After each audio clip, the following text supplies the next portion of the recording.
Lundi 13 mars, Mo Alasquale, visé par plusieurs plaintes, a été mis en examen pour viol et violence, a appris BFM TV.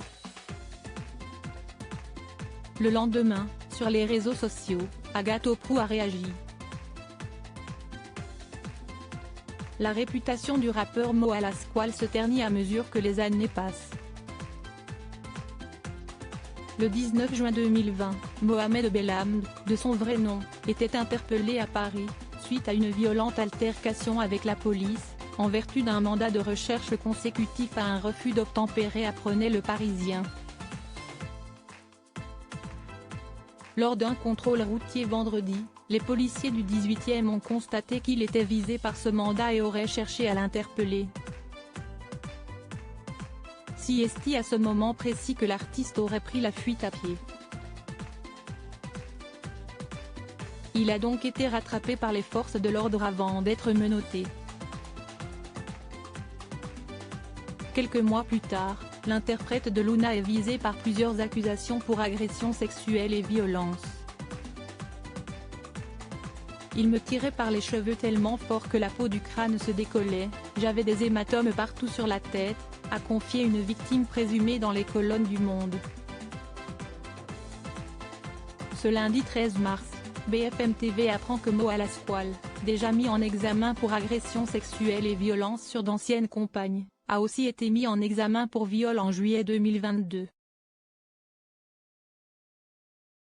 Agathe Oprou monte au créneau sur Instagram quelques heures après la sortie de cette information. Le rappeur a réalisé un démenti par le biais de son avocate, Maëlys Arfi.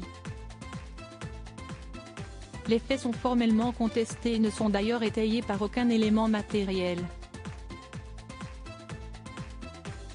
La plaignante, une certaine Youssra, avait dénoncé le comportement violent du rappeur sur Snapchat, puis sur la chaîne YouTube La Bande à Nabil Fix.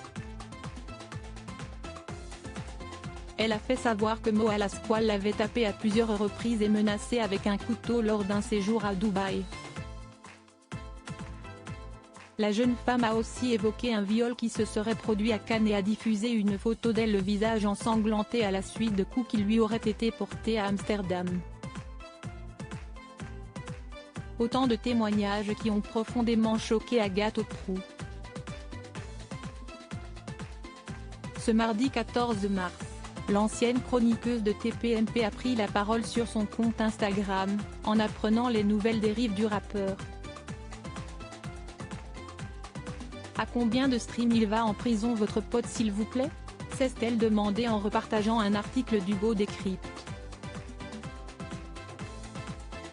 Rappelons que le rappeur est en détention provisoire depuis le mois de juin 2022 pour non-respect de son contrôle judiciaire, précise l'AFP.